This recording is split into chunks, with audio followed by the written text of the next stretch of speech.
This is a reaction to the video, Do We Look Down on Mental Health? We're going to dive deep, provide commentary, and hopefully offer insightful information. Now remember, this is education mixed with entertainment. With that being said, let's analyze this train of thought accordingly. Do we still look down on mental health? Let's watch this. The mental health movement is more visible than it's ever been, but you'd be surprised to see how often we still look down on it without... Okay, first impressions. I like the animations of this channel. So I do like the animations.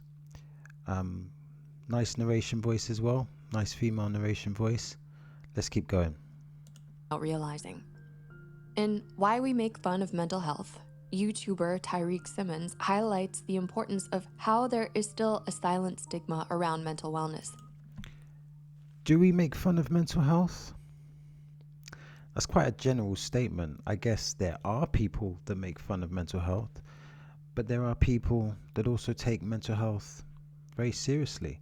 And I think one may be able to come to the conclusion, or I sense, that we take mental health probably more seriously than we ever did.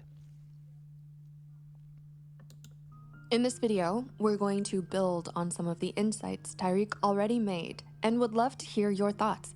Let's help spread more awareness around mental health for the world.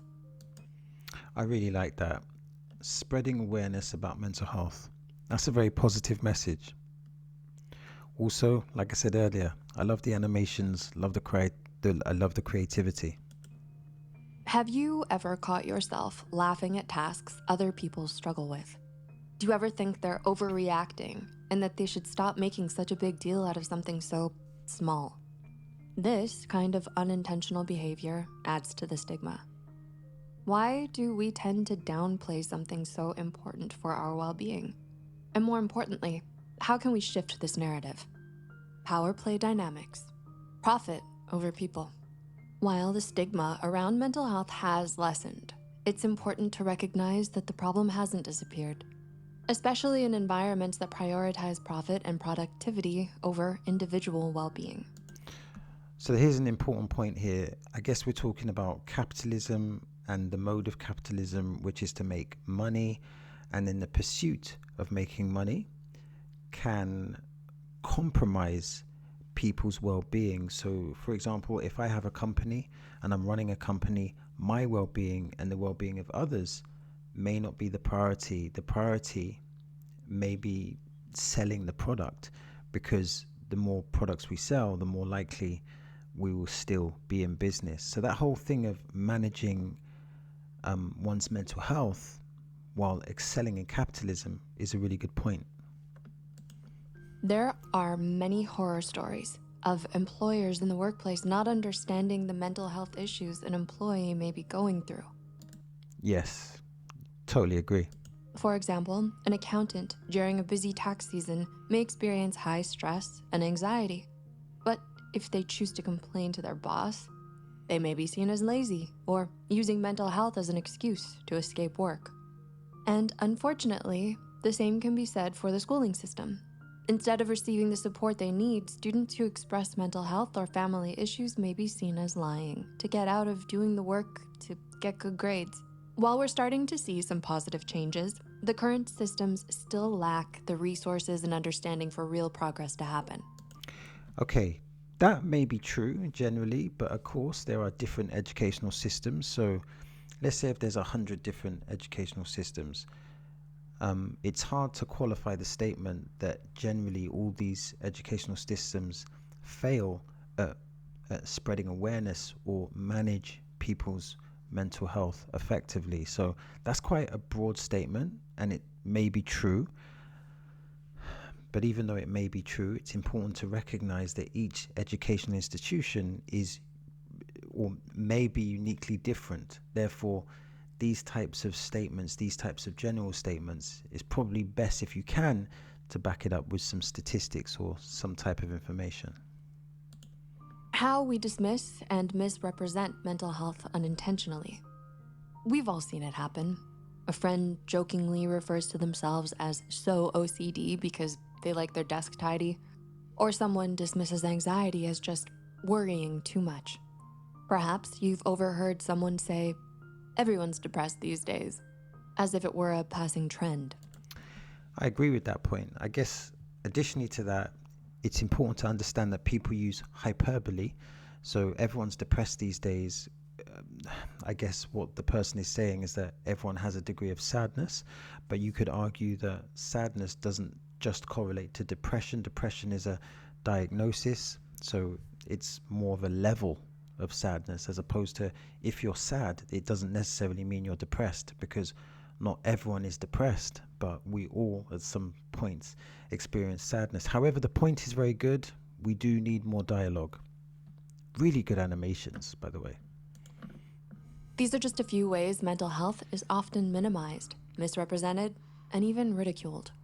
For many, these offhand comments may seem harmless, but they reveal a deeper societal issue: the tendency to look down on mental health struggles as something less serious or even laughable. Whether it's through dismissive comments or the overuse of diagnostic terms like bipolar or ADHD to describe everyday behaviors, these attitudes contribute to a culture that undermines the real challenges people face. But That's a really good point.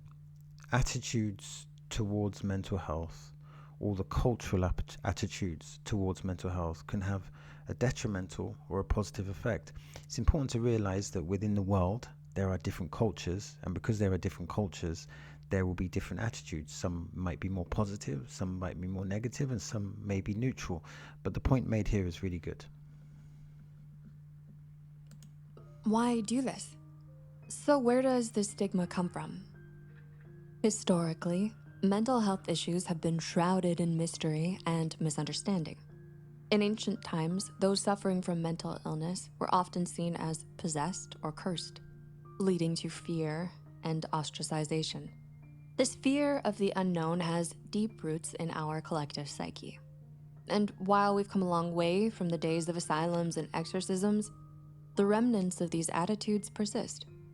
Even as science progressed, the lack of visible symptoms in many mental health conditions led to the perception that they were somehow less real than physical ailments. Psychologically, this stigma persists because mental health challenges force us to confront uncomfortable truths about human vulnerability. There is so much to say about that. First of all, the notion of being possessed by some type of bad, evil entity being mistaken for mental health. I'm assuming people that have a belief in theism may disagree with that notion. However, that doesn't necessarily mean that that notion is not true. Um, However, the concept of mental health historically, and the statement that mental health is misunderstood, to me would seem like an accurate statement. However, I would assume that in different cultures there would be different levels of understanding. Admitting the seriousness of these issues requires acknowledging that mental illness can happen to anyone. It's easier to downplay or mock what we fear, which is why jokes and dismissive attitudes are often a defense mechanism. Another reason for this stigma is the persistent belief in the mind over matter myth. Many still believe that mental health issues are a sign of weakness or a lack of willpower, rather than recognizing them as legitimate medical conditions that require treatment. This misconception keeps us from acknowledging the complexity of mental health and prevents those who are struggling from seeking the help they need. Yeah, this is a really good point. I guess it's a complicated point because the mind over matter myth, or the mind over matter narrative, the whole concept of having positive thoughts can relate to having a positive outcome. I think there may be some validity in that. However, um, perhaps it's a bit more complex. It's not just the decisions you make, it's not just how positive you are. Your life is probably predicated on other factors, such as your environment. So when people weaponize mind over matter to say that your life is bad because you made bad decisions, that may not necessarily be true. It also could be true because often when we make bad decisions, we get bad results. But you can make a good decision and get a bad result. And if that premise is true, then the mind of the matter narrative is not 100% accurate. The dangers of dark humor and self diagnosis. In today's digital age, dark humor and self diagnosis are two prominent ways the stigma continues. Dark humor, often shared as memes or jokes, allows people to distance themselves from the seriousness of mental health issues by laughing at them. While humor can be a coping mechanism, it can also reinforce harmful stereotypes and trivialize the struggles of those living with mental health conditions. For example, jokes like, "I must be bipolar because I'm so emotional," trivialize the complex reality of bipolar disorder and reinforce harmful stereotypes by reducing a serious mental health condition to mere fluctuations in mood. Self diagnosis. That's an interesting point. I'm not sure if I agree with that though, because if someone wants to be hyperbolic or have humor, humor is a part of social intelligence. So to say that being hyperbolic or, you know, making fun of your own mental health is absolutely objectively a bad thing. I don't know if I agree with that because a lot of people use comedy as a form of management. Now, that doesn't mean that you shouldn't use other strategies such as therapy, counseling, etc. But it's also important who's making the joke. Is the person with the quote unquote mental health issue making the joke, or is it someone who doesn't have the condition makes the joke? I think depending on the context would dictate if it was right or wrong. But it's a very good discussion to have anyway. Diagnosis, especially through social media, is another way mental health is both misrepresented and misunderstood. Platforms like TikTok and Instagram are flooded with content that encourages users to label themselves with mental health conditions based on brief descriptions or trends. While this can raise awareness, it also risks oversimplifying complex issues, leading to a superficial understanding of mental health and perpetuating the idea that these diagnoses are just another part of an online identity. You know what? As I've said earlier, the visual element of this Psych2Go experience is really good. What I think they refer to it as the mise en scène, you know, the visual experience, but it's really good. The transitions, the characters, the creativity. I'm actually really impressed with the animation style of this channel. How to talk about mental health without making fun of it, and your role in the conversation. So, how do we shift the conversation? It starts with empathy and understanding. Instead of making jokes, try listening. When someone shares their struggles, offer support instead of solutions. Recognize that mental health issues are just as real and valid as physical ones, and treat them with the same seriousness. Education is key. The more I think it's important to utilize empathy, and depending on the relationship you have with that person should dictate whether you should try to offer a solution or alternatively encourage that person to offer a solution. But empathy is important. more we learn about mental health, the less mysterious and scary it becomes. Encourage open, honest conversations about mental well-being, and challenge stigmatizing language when you hear it. It's okay to find humor in life's challenges, but let's be mindful of where we draw the line between laughing with someone and laughing at their expense. Also, it's helpful to learn about the signs and symptoms of various disorders and to acknowledge if you suspect you might have one. However, it's important to leave the actual diagnosis to professionals. Finally, remember that changing the way we talk about mental health is a collective effort. By fostering a culture of respect and understanding, we can help dismantle the stigma and create a world where mental health is treated with the care and compassion it deserves.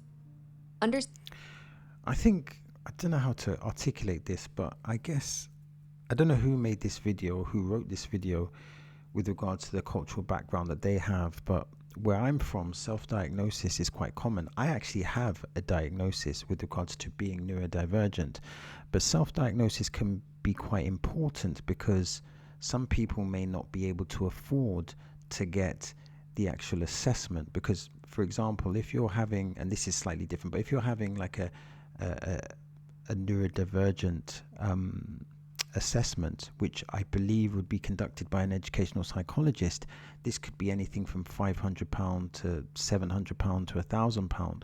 And some people, specifically in a climate where inflation is very, very difficult, some people might not be able to afford that. So, in the context of working and trying to get reasonable adjustments, self diagnosis might be an essential tool.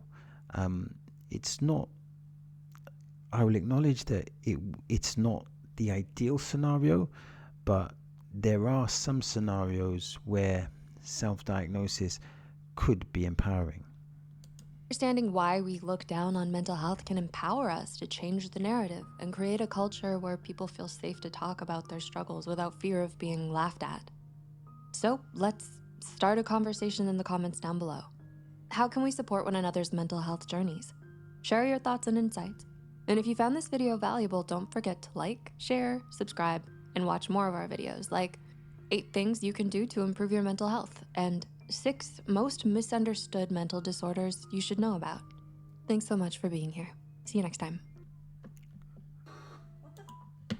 I'm actually impressed by that. Yeah, I'm impressed by that. I thought that was really good. Yeah, really good. Really entertaining. Really enjoyed the visuals. I can appreciate the amount of time and effort and creativity went into those visuals. And also I think the script and the questions, and I think that even though that the content made a lot of statements, there was a lot of information that was provided that can really encourage you to think about mental health.